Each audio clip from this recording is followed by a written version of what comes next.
Hey everyone, it's Trags and it's Wednesday, October 17th. Time for episode 267 of Patriots Beat on the CLNS Media Network. Find us at clnsmedia.com. Follow us on Twitter at PatriotsCLNS. The Patriots and Bears both come into this week's game at Soldier Field following remarkably dramatic finishes last week, but with drastically different results. The Patriots blew a 24-9 lead, of course, trailed 33-30 in the fourth quarter, led 40-33, gave up a 75-yard touchdown and won thanks to Tom Brady, Gronk, and a last-second field goal from Stephen Gostkowski. The Bears had a 28-21 lead against the Dolphins before giving up a 75-yard touchdown of their own to Albert Wilson that tied the game, sent it to overtime. That's when the fun began. The Bears not quite as fortunate.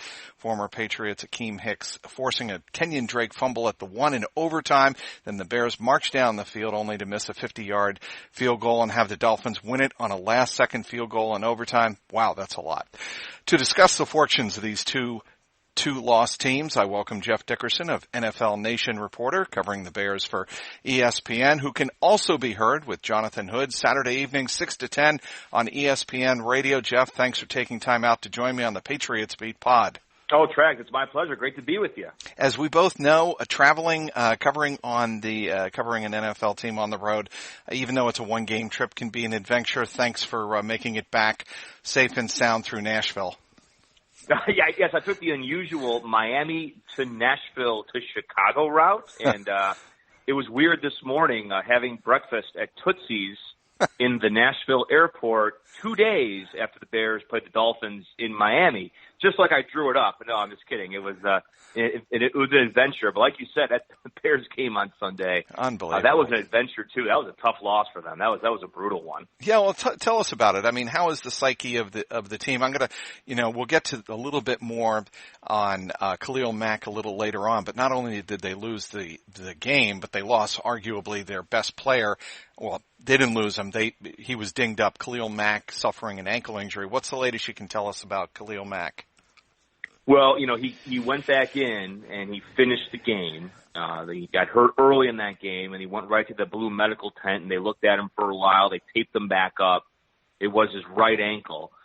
He went out there. It wasn't as effective, though. The real surprising thing, Tracks, for the Bears, too, and this plays into the Mack angle, is that they did not sack Brock Osweiler a single time. Wow. And the Bears going into that game against Miami were averaging 4.5 sacks per game. That was number one in the NFL.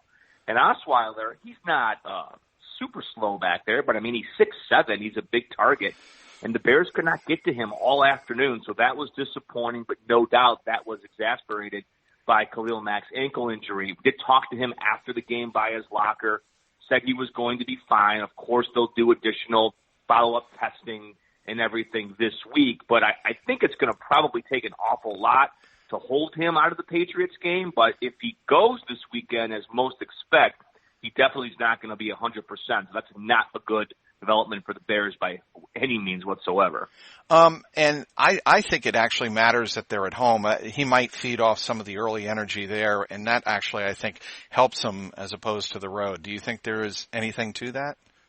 It could, yeah. I mean, it could.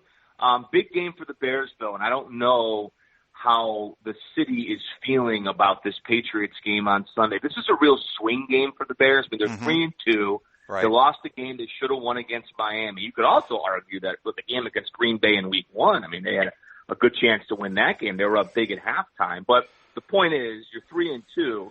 If you lose to New England, now you're 3-3. And I think all that goodwill that was generated by the surprising 3-1 start, that kind of tends to evaporate. So this is a very big game for the psyche of this team, no doubt.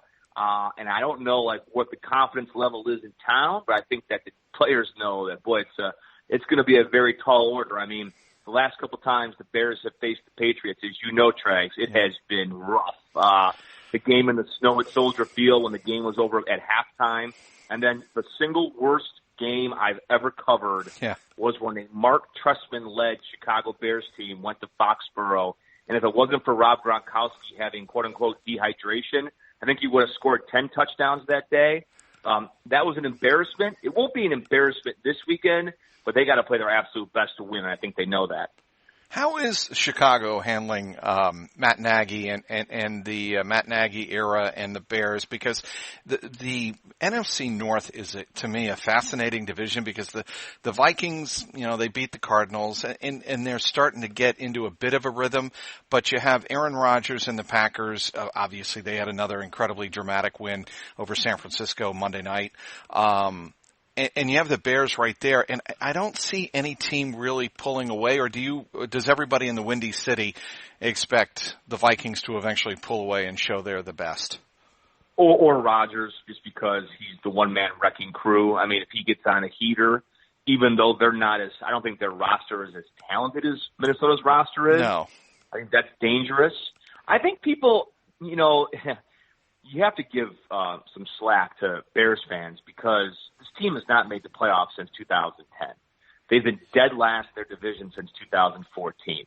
The John Fox era was the most boring 3-year stretch of football you'll see in any city.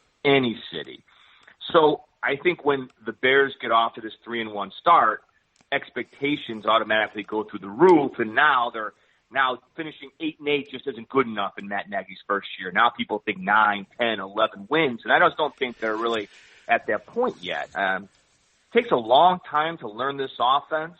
It takes a long time for new players to gel together.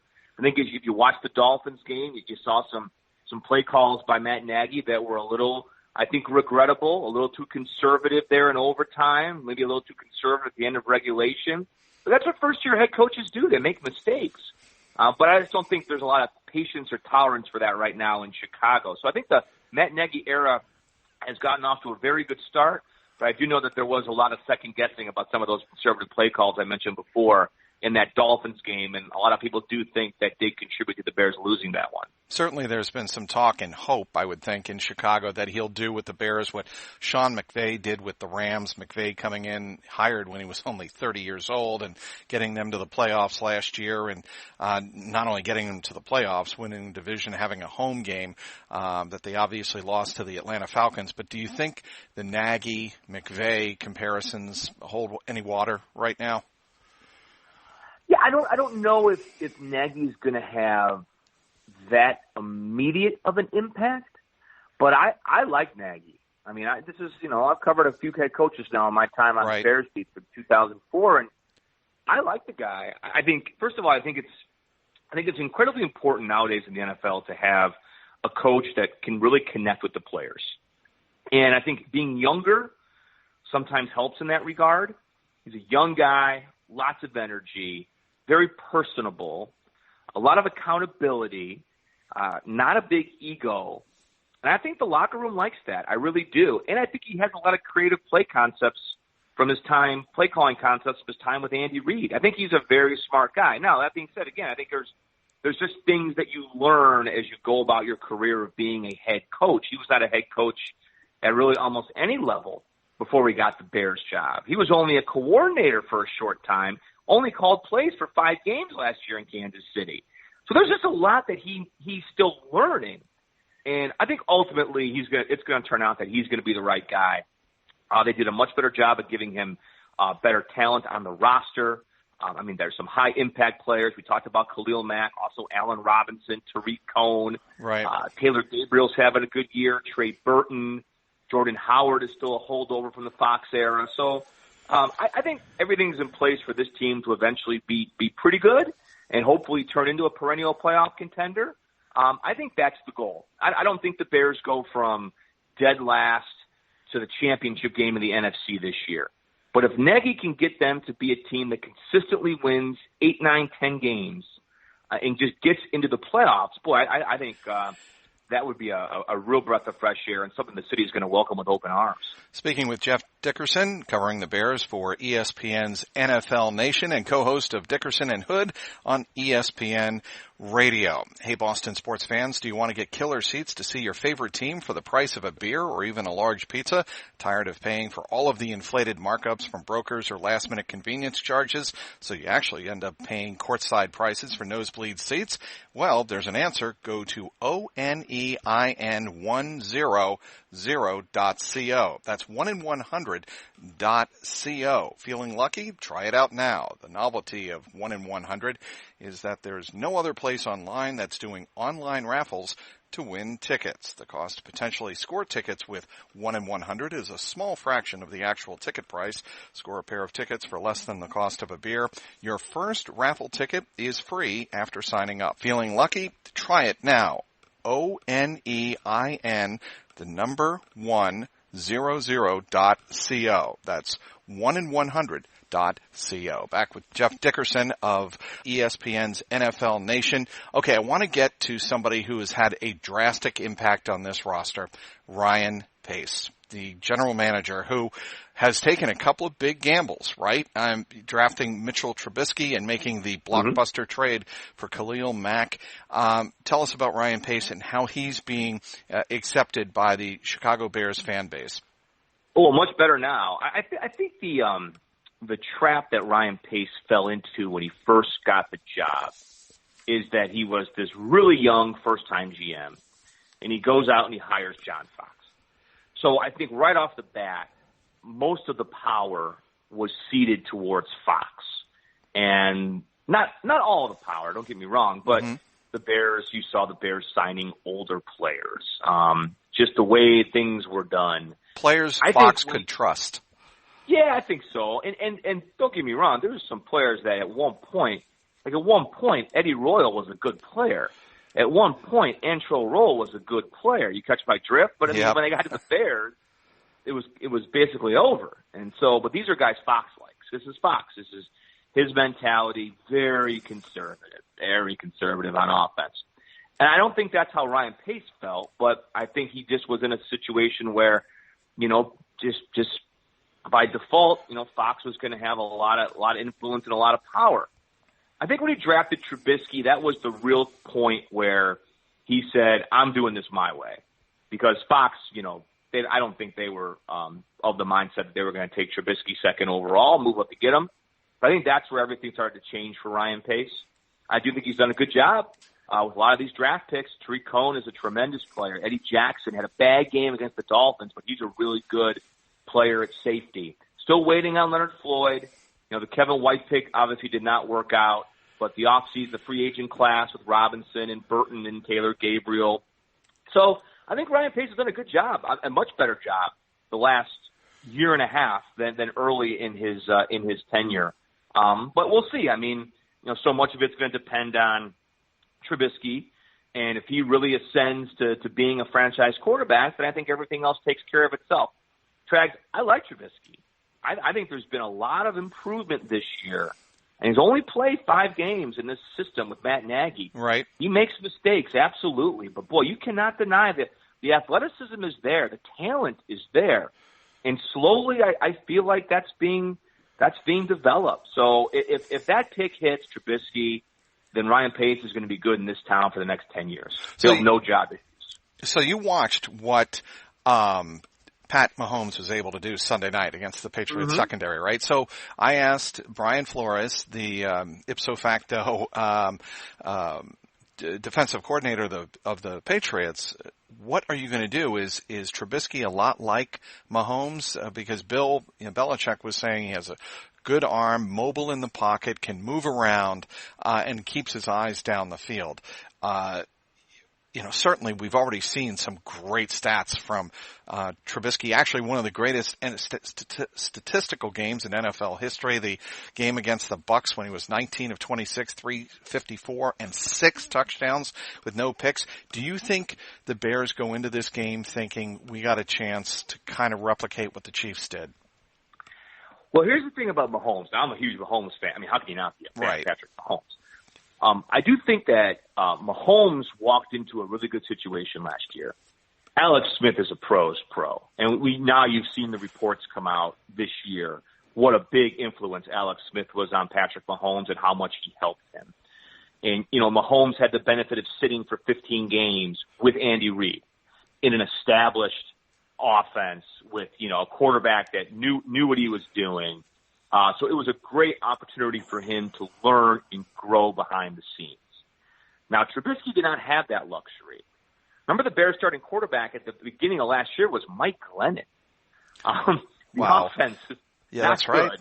Dal Loggins is now in Miami, and look, the Dolphins beat the Bears, but I think you want to compare the Andy Reid scheme to what the Bears ran last year, there's no comparison. And Trubisky had to play, as you should have, after week 4. So I just feel that Mahomes had a lot going for him that, in addition to his incredible talent and athleticism and ability, helped propel him to the type of season he's had this year. I just think Trubisky's playing a little bit of catch-up. Now, in the end, it might turn out that Mahomes is, just a light years better quarterback than Trubisky. That is what it is. Then that would be obviously when you look back and say, well, if we would have taken Mahomes, maybe things would have been different. But I still think there is a strong belief that they can get Trubisky up to a certain level. I don't think he's going to be a superstar. We've used the Alex Smith comparison a lot in Chicago. If Trubisky can play like Alex Smith played last year for the Chiefs, the Bears are going to go to the playoffs. That's just a reality. So, I'm a huge Mahomes fan, but I just think that Trubisky was kind of playing from behind based on some of those built-in advantages that Mahomes had last year. Again, but in addition to the great talent that he has, of course. Well, and I'm sure Patriots fans listening to this and listening to you remember what Alex Smith did on the 5th banner raising on opening night 2017 to the Patriots.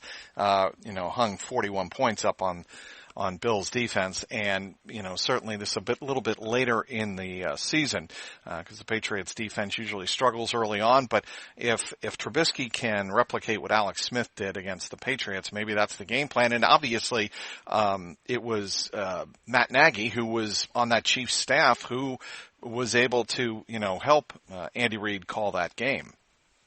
Oh yeah, and people like to scoff at Alex Smith. I don't understand why. I don't either. He hasn't had the best year in Washington, but you realize, Trags, I covered one of Alex Smith's first preseason games ever, and that was like in 2005. Like, the guy has been in the league for a long time. This isn't a guy who's, entering the prime of his career. I mean, the fact that he's been able to hang on as long as he has and has put up these types of numbers, I think that's a real testament to Alex Smith. So, listen, if Trubisky can be that accurate and can make plays with his feet, the Bears will take it. Now, look, he still will make mistakes. He had a bad pick in the end zone against Miami. First half, he was not very good against the Dolphins. But what I liked about Trubisky last game is that at halftime, he really got himself right, and he came out on fire. And they did not lose that game because of Mitchell Trubisky. They lost that game because their defense stunk and because they turned the ball over twice in the red zone, and Tariq Cohen had a big fumble too. But again, Trubisky is a very polarizing figure in Chicago. There's a big chunk of the fan base that just for whatever reason will not accept him or embrace him. But 9 touchdown passes to 1 interception in the last 2 games. It's pretty good. Not bad. Jeff Dickerson covering the Bears for ESPN's NFL Nation and co-host of Dickerson and Hood on ESPN Radio every Saturday, 6 to 10 p.m. Everybody, I want to tell you about Calm Balm. It is a revolution in relief. A revolutionary formula ensures that its acting agent is fully absorbed and every box sold helps struggling moms by donating $5 to charity. Calm Balm is now searching for crowdfunding partners. The donations are inexpensive and the rewards, well, they are long-lasting. And now, for a limited time, my listeners can get Calm Balms at a huge discount by going to the website www.buybombshelpmoms.com and clicking on the Indiegogo page. Again, go to the site www.buybombshelpmoms.com. Speaking again with Jeff Dickerson covering the Bears for ESPN's NFL Nation. Jeff, I want to go back one more time to Khalil Mack, the deal that actually brought the star linebacker to Chicago. The Bears gave up their 2019 and 2020 first-round picks and a future third and sixth rounder. Then they went ahead and said, well, if we're going to invest that kind of draft capital, we might as well make it worth it financially, invest the financial part of it. 6 years, $141 million, including $90 million guaranteed. Based on all the stats and all the plays he has made so far, he's worth it, right? I think the Raiders are insane. I didn't know what they were thinking when the deal went down, and I still don't understand what they're thinking right now. If you couldn't afford Khalil Mack, then don't give the head coach a $100 million contract. I don't know what else to say, Trax. I mean, they're moving to Las Vegas. This guy is a star. He's 27. Best years are still ahead of him. Former NFL Defensive Player of the Year in 2016. The Bears make that deal 10 times over if they have to. It's a deal that really changed this team. I mean, they're not they don't have 3 wins without Khalil Mack. But he's directly impacting victories. And I think they still would have been a better team this year, of course, than they were under Fox. That's by default. But adding Khalil Mack made that defense a group that really had aspirations of being a top 10 group. That's a top 10 defense now. And you could argue at times this year they played like a top 5 defense, the way they pressured the quarterback. Didn't happen against the Dolphins, but up until that point, they were just all over as far as their pass rush. It was great. So, yes, I think he's worth it. And there are zero regrets on the Bears' part. They gave up too much. But I laugh when I think about what the Raiders are doing. How can you give up a guy like that in his prime at a position, pass rusher, that is such a premium position in the NFL? Those guys don't come around too often, and Khalil Mack is a special one. He did not play a single preseason snap for the Raiders, correct? Correct. He held out the whole preseason. Bears signed him. That is unbelievable. He had traded for him, and they signed him. And then he had, about 4 practices. He goes out against Green Bay, and what does he do in the first half? Pick 6. Yep. He had a couple of sacks. He had a strip sack. He recovered the fumble. I mean, he's just doing things that only the elite of the elite can do on defense. I'm glad you brought that up, Jeff. He became the first player in NFL history to record a sack, forced fumble recovery, interception, and touchdown in one half in NFL history. That is just, to me, it's remarkable. He's also, and you obviously know this, he had a stretch where he had a sack and a forced fumble in 4 straight games. That ended last week in Miami, probably only because he got injured. And he was tormenting really good quarterbacks the first couple of weeks. I mean, you're talking about Aaron Rodgers, you're talking about Russell Wilson. He has been incredible. And the only guy I can liken him to as far as a pass rusher that I've ever covered, but it's different. Julius Peppers came with the Bears in 2010. Right. Now he wasn't the Julius Peppers that he was in Carolina his first go around with the Panthers. He was a little bit past that stage of his career, but he was still impressive. What's amazing is they got Mack at 27 years old. So you're going to have at least 3, 4, maybe 5 years, knock on wood, barring any sort of massive injury here, of him playing at this type of level, which is just unheard of that a guy like that would ever be available to be acquired in a trade. So what has to happen this weekend for the game to be close? Yeah, I mean, well, first of all, the pass rush has to come back. I think if they're able to, which is hard to do because Brady's just so incredible at getting the ball out so fast, and he's got that quick twitch mind where he can just, like a computer, he can see when guys are open in a split second. Or they can get to him and play some good defense on the back end. They have a chance.